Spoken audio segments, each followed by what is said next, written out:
പണ്ട് ഒരു പച്ച പുൽമേട്ടിൽ സന്തോഷവതിയായ ഒരു ആട്ടിൻകൂട്ടം താമസിച്ചിരുന്നു. എല്ലാ ദിവസവും രാവിലെ അവർ സൂര്യപ്രകാശത്തിൽ ഉണർന്നു കാലുകൾ നീട്ടി പുതിയ പുല്ല് തിന്നാൻ പോയി. പുൽമേടിൽ വർണ്ണാഭമായ പൂക്കളും ചിത്രശലഭങ്ങളും തേനീച്ചകളും നിറഞ്ഞിരുന്നു. ആടുകൾ അവരുടെ സമാധാനപരമായ വീടിനെ സ്നേഹിച്ചു. അവയെ പരിപാലിക്കുന്നത് ദയാലുവായ ഒരു ഇടയനും അവൻ്റെ ധീരനായ ആട്ടിൻനായയുമായിരുന്നു. ഇടയൻ ഒരു വടിയും വഹിച്ചുകൊണ്ട് എപ്പോഴും ആട്ടിൻകൂട്ടം സുരക്ഷിതമാണെന്ന് ഉറപ്പുവരുത്തി. തിളങ്ങുന്ന തവിട്ടു രോമങ്ങളുള്ള നായ വളരെ അടുത്തു വരുന്ന അപരിചിതരെ ഓടിക്കാനിഷ്ടപ്പെട്ടു. അവർ ഒരുമിച്ച് ആടുകളെ സന്തോഷത്തോടെയും സംരക്ഷിച്ചും സൂക്ഷിച്ചു. എന്നാൽ അകലെയല്ലാതെ നിഴൽ നിറഞ്ഞ കാട്ടിൽ ഒരു വലിയ ചാര ചെന്നായ താമസിച്ചിരുന്നു. അവൻ്റെ കണ്ണുകൾ തിളങ്ങുന്നു, പല്ലുകൾ മൂർച്ചയുള്ളതായിരുന്നു. അവൻ്റെ വയറ് വിശപ്പുകൊണ്ട് മുഴങ്ങുന്നു. എല്ലാ ദിവസവും അവൻ മരങ്ങളുടെ പിന്നിൽ നിന്ന് ആടുകളെ നോക്കി പുറത്തേക്ക് നോക്കി. ചെന്നായ മൃദുവായി മുരളുന്നു. ഇത്രയും ആടുകൾ, ഒരു ദിവസം അവയിലൊന്ന് എൻ്റേതായിരിക്കും. ആടുകൾ ശ്രദ്ധാലുക്കളായിരുന്നു. അവർ ഒരിക്കലും കാടിൻ്റെ അടുത്തേക്ക് പോയില്ല. പക്ഷേ അവയിൽ ലീല എന്ന ഒരു ചെറിയ ആടുമുണ്ടായിരുന്നു. ലീല കൗതുകവും കലയുമുള്ളവളായിരുന്നു. കാടിൻ്റെ അരികിൽ പോലും ഏറ്റവും മധുരമുള്ള പുല്ല് നുകരാൻ അവൾ അലഞ്ഞു നടക്കാൻ ഇഷ്ടപ്പെട്ടു. ഒരു വെയിൽ നിറഞ്ഞ ഉച്ച തിരിഞ്ഞു. ലീല മുമ്പെന്നത്തേക്കാളും കൂടുതൽ ദൂരം അലഞ്ഞു. വളരെ മൃദുവും പച്ചയുമായ ഒരു പുല്ല് അവൾ കണ്ടെത്തി. അവൾക്ക് എതിർക്കാൻ കഴിഞ്ഞില്ല. തൻ്റെ പിന്നിൽ നിഴൽ നീങ്ങുന്നത് അവൾ ശ്രദ്ധിച്ചില്ല.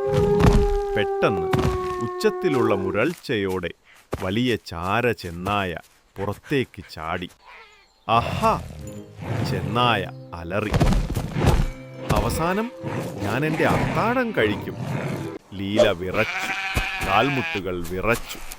പക്ഷെ അവൾ വളരെ മിടുക്കിയായിരുന്നു. അവൾ പെട്ടെന്നൊരു ദീർഘനിശ്വാസമെടുത്തു പറഞ്ഞു, മിസ്റ്റർ വുൾഫ്, നിങ്ങൾ ശക്തനാണെന്ന് എനിക്കറിയാം. എനിക്ക് രക്ഷപ്പെടാൻ കഴിയില്ല. പക്ഷേ എന്നെ തിന്നുന്നതിനു മുമ്പ് എൻ്റെ പുൽമേടിനും എൻ്റെ സുഹൃത്തുക്കൾക്കും വേണ്ടി അവസാനമായി ഒരു ഗാനം ആലപിക്കട്ടെ. ചെന്നായ തല ചായ്ച്ചു. ഒരു പാട്ട്? എന്തൊരു വിചിത്രമായ അഭ്യർത്ഥന. വളരെ നന്നായി. പക്ഷേ വേഗം പാടൂ, എനിക്ക് വിശക്കുന്നു. ലീല തലയുയർത്തി ഉച്ചത്തിൽ പാടി. ബാബാ ഇടയനെ, ഇങ്ങോട്ടുവാ, ബാബാ നായ, വൈകരുത്. അവളുടെ ശബ്ദം പുൽമേടിലൂടെ പ്രതിധ്വനിച്ചു.